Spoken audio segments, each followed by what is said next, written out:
नमस्कार आप सभी को। मेरा नाम है आंचल मंडोरा। मैं एक्स ट्रेजरर हूँ मैत्री कॉलेज दिल्ली यूनिवर्सिटी से।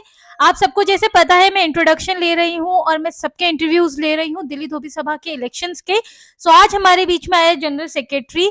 सर आप प्लीज अपना नाम इंट्रोड्यूस सब कुछ करें। मैं विनोद चौहान और मैं दिल्ली धोबी सभा से महामंत्री पद के लिए चुनाव लड़ रहा हूँ। मैं शादरा से रहने वाला हूँ और रोहतास नगर विधानसभा अध्यक्ष हूँ मैं दिल्ली धोबी सभा से, और जमुना पार जौन से मैं कार्यकारिणी अध्यक्ष भी हूँ और नगर संघ समिति में उपाध्यक्ष भी हूँ।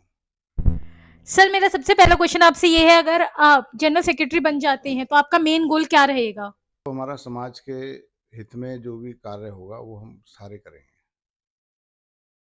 अगर मीटिंग को ऑर्गेनाइज करना और सबको बताना है इमरजेंसी मीटिंग से, तो आप वो कैसे करेंगे? आजकल तो फ़ोन के जरिए, व्हाट्सएप के जरिए सारी इमरजेंसी आप सारी डिटेल्स उनको उसमें दे बताएंगे। सकते हैं। सभी मेंबर्स को अगर आपको कोई डिसीजन लेना है और सब मेंबर उस टाइम मौजूद नहीं होंगे, तो क्या वो डिसीजन आप लेंगे या फिर उस डिसीजन को रोक दिया जाएगा? नहीं, मेंबर के बिना डिसीजन नहीं लिया जाएगा। अगर मेंबर्स के बीच में सर किसी भी टॉपिक को लेके मतभेद हो जाए, तो आप उस टाइम पे क्या करेंगे? नहीं, मतभेद क्यों होगा, सबकी सहमति से डिसीजन लिया जाएगा। कोई भी बीच में हो जाए कि ये नहीं करना है या ये करना है, तो आप उस टाइम क्या करेंगे? आप उन्हें समझाएंगे या उस बात को आगे बढ़ाएंगे? नहीं, जो तिहाई बहुमत होगा, जो सब लोग कहेंगे उसके अनुसार डिसीजन लिया जाएगा। सर लोग आपको वोट क्यों करें? वोट क्यों करें? क्योंकि हम अच्छे काम करते हैं, मेहनत करने के लिए हम तत्पर हैं, और हम अपने रोहतास नगर विधानसभा में हमने काम करा है। कोशिश करिए, कामयाब अभी नहीं हो रहे, हो जाएंगे, क्योंकि हमने रौले मनोज तिवारी जी को, संसद जी हमारे मान्यवर, तो उनको हमने बुलाया और धर्मशाला के लिए उन्होंने हमने से बोला कि हम आपको धर्मशाला की ज़मीन देंगे, बनवा आप लेना। ठीक है। उसके बाद हमने 2 शोभा यात्राएं निकाली संत गाड के महाराज की, जिससे कि लोगों को जागरूकता है, हमारे बच्चों को पता लगे कि हमारे संत कौन है और देवता कौन है। बच्चों को यही नहीं पता हमारे समाज में कि संत कौन है और देवता कौन है।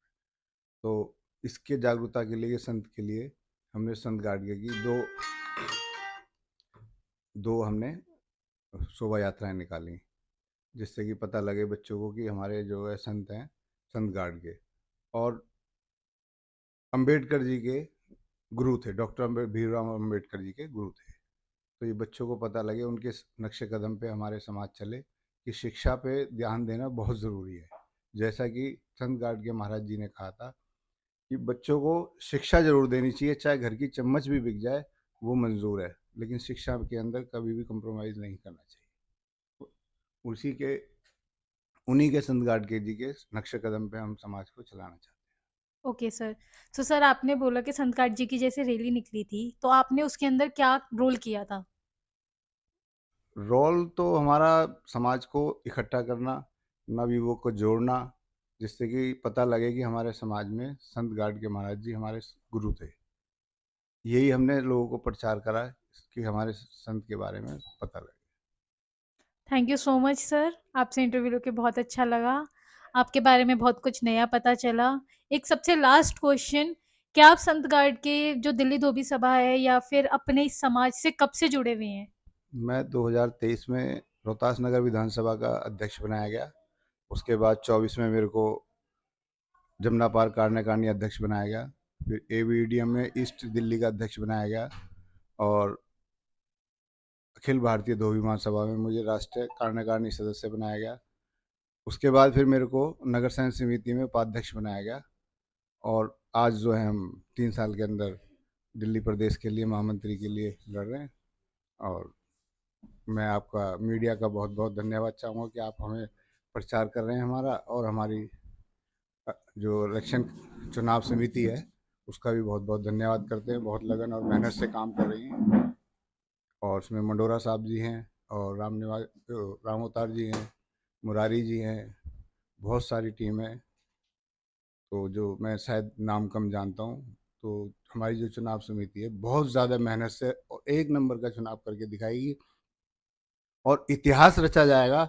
एक ऐतिहासिक चुनाव है, इसमें बहुत सारी ऐतिहासिक हुई हैं, क्योंकि जो हमने जमुना पार वालों ने चैलेंज करा है, ऐसा कभी किसी ने नहीं करा।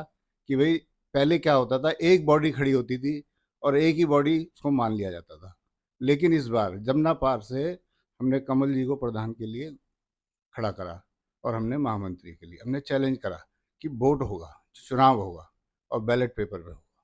हार जीत से नहीं डरना, चुनाव होना चाहिए। समाज में ऐसा संकेत जाना चाहिए कि धोबियों का कि चुनाव होता है, क्योंकि आजकल के बच्चों को पता ही नहीं है धोबी समाज में चुनाव होता भी है या नहीं होता। तो हमने चुनौती दी है और हमारे मंडोरा साहब ने चुनौती स्वीकार की है, तो हम उनका धन्यवाद चाहते हैं चुनाव समिति का और मीडिया का। Thank you so much sir. जैसे आपने देखा कि 3 साल में सर ने बहुत अच्छे-अच्छे काम करे हैं। सो ये इंटरव्यू यहीं पे खत्म होता है। अंत में मिलेंगे कल नए कैंडिडेट के साथ और प्लीज चैनल को लाइक करिए, सब्सक्राइब करिए और कमेंट करिए अगर आपका भी कोई क्वेश्चन है। मैं अपने क्वेश्चन की में जरूर डालूंगी उसको। Thank you so much.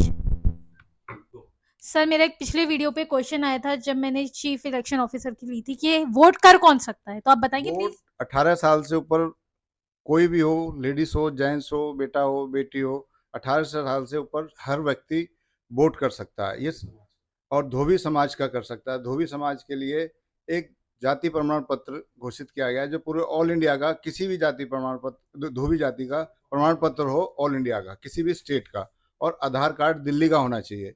अगर परिवार का एक जाति प्रमाण पत्र है तो पूरे परिवार की वोट डाली जा सकती है, जिससे कि फादर नेम उससे जुड़ा होता है और वाइफ ऑफ पति का नाम भी लिखा होता है।